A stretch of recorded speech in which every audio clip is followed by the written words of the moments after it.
దీని నుంచి డైవర్ట్ చేసేదానికి ఏం చేస్తూ ఉన్నాడు? రోజుకొక డైవర్షన్ టాపిక్. ఏదైనా ఊరు పేరు లేని కంపెనీకి విశాఖపట్నంలో 3,000 కోట్ల రూపాయలు విలువ చేసే భూములు ఇస్తాడు. ఏదో ఉర్సా అంట కంపెనీ పేరు. ఇంద్రనైనా ఈ ఉర్సా అని చెప్పి చూస్తే ఊరు లేదు, పేరు లేదు. వారు కట్టే కరెంటు బిల్లు ఏంది అని అంటే కనుక వాళ్ళు కట్టే కరెంటు బిల్లు ఒక ఇంట్లో ఒక అపార్ట్మెంట్లో రెసిడెన్షియల్ అపార్ట్మెంట్ కట్టే కరెంటు బిల్లు ఆ కంపెనీ కడతా ఉంది. పోనీ అమెరికాలో వాళ్ళ ఆఫీస్ ఏందని చెప్పి అక్కడికి పోయినారు మనోళ్ళు ఎంక్వైరీ చేయడానికి. ఆడ చూస్తే ఆడ ఒక చిన్న ఇండ్లు. ఊరు పేరు లేని ఈ కంపెనీకి 3,000 కోట్లు విలువ చేసే భూమి 99 పైసలకంట. రూపాయికి ఇడ్లీ వస్తుందో రాదో నాకు తెలియదు, కానీ చంద్రబాబు నాయుడు హయాంలో మాత్రం ఉర్సా లాంటి ఊరు పేరు లేని కంపెనీలకు 3,000 కోట్ల రూపాయలు మాత్రం డబ్బులు దోచిపెట్టి నాకింత నీకింత అని పంచుకునే కార్యక్రమం జరుగుతూ ఉంది. ఇష్టం వచ్చినట్టుగా విశాఖపట్నంలోనే మరో భూమి లూలు గ్రూప్ అంట. లూలు గ్రూపులకు, లిల్లీ గ్రూపులకు 1,500 కోట్లు 2,000 కోట్ల రూపాయలు విలువ చేసే భూములను టెండర్లు లేదు, మన్ను లేదు, పాడు లేదు, ఊరికి ఆయనకు నచ్చింది ఇచ్చేసి నాకింత నీకింత అని పంచుకుంటా ఉన్న కార్యక్రమాలు.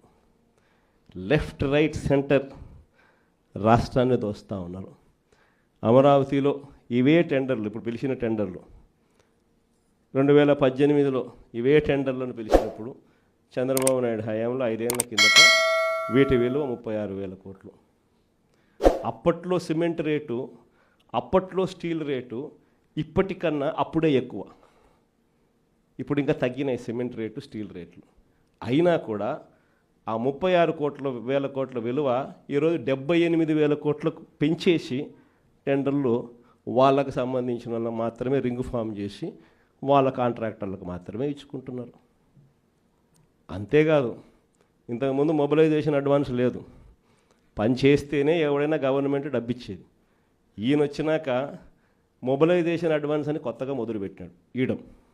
అంటే 10% మొబిలైజేషన్ అడ్వాన్స్ ముందే ఇచ్చేస్తాడు, వాళ్ళ దగ్గర నుంచి 8% ఈయన తీసుకుంటాడు.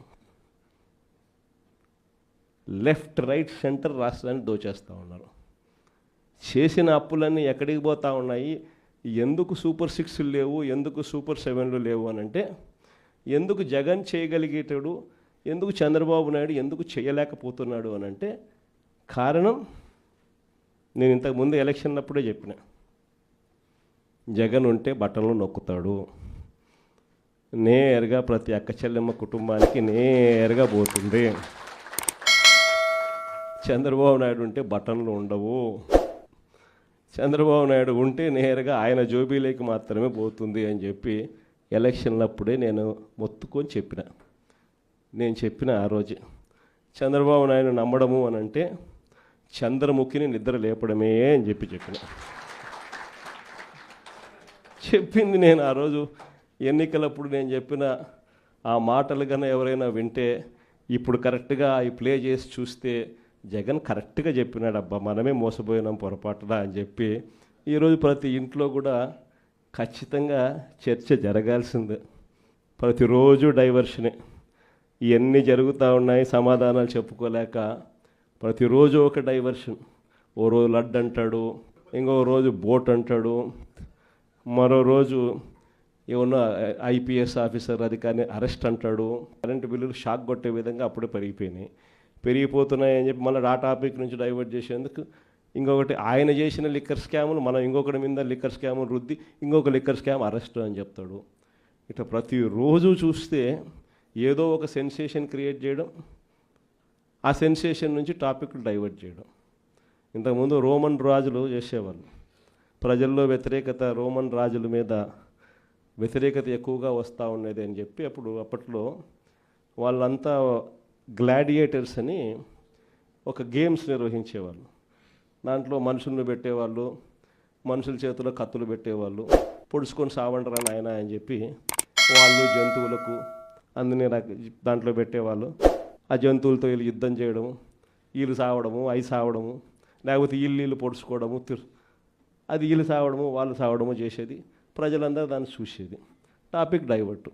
లేదా రాజెట్ట పరిపాలన చేస్తూ ఉన్నాడు, దాంట్లో రేట్లు ఎట్లున్నాయి, ప్రతిరోజు ఒక డైవర్షన్ టాపిక్, ప్రతిరోజు ఒక డ్రామా. ఇలాంటి పరిస్థితుల మధ్య రాష్ట్రం జరుగుతూ ఉంది. ఇలాంటి పరిస్థితుల్లో రాబోయే రోజుల్లో అందరికీ కూడా నేను ఒకటి చెప్తా ఉన్నా, ఇంత మంచి చేసిన మనకే ప్రతిపక్షంలో కూర్చున్నాము అని అంటే ఇక ఏ మంచి చేయని మోసం చేసిన ఈ చంద్రబాబు నాయుడు పరిస్థితి ఎలా ఉంటుంది అని చెప్పి నేను వేరే చెప్పాల్సిన పర్లా. ఆ 3 ఏళ్ళు అయిపోయిన తర్వాత వచ్చేది ఖచ్చితంగా వైఎస్ఆర్ కాంగ్రెస్ పార్టీని అఖండమైన మెజార్టీతో మళ్ళీ అధికారంలోకి వస్తాం. ఈసారి వచ్చిన తర్వాత మాత్రం ప్రతి కార్యకర్తకు కూడా మీ జగనన్న జగన్ 2లో తోడుగా ఉంటాడు అని మాత్రం ఖచ్చితంగా చెప్తా ఉన్నా. ఇన్ఫ్యాక్ట్ లాస్ట్ ఎలక్షన్స్లో కార్యకర్తలకు బహుశా అనుకున్నంత స్థాయిలో నేను తోడుగా ఉండకపోయి ఉండొచ్చు. ఎందుకంటే నేను అధికారంలోకి వస్తానే కోవిడ్ వచ్చింది. అధికారంలోకి జూన్లో అధికారంలోకి ప్రమాణ స్వీకారం చేశాం, మార్చ్ కల్లా కోవిడ్ వచ్చేసింది. దాని తర్వాత 2 సంవత్సరాలు కోవిడ్లో ఇంకా వేరే దాని మీద ధ్యాసే పెట్టలేకపోయినాం.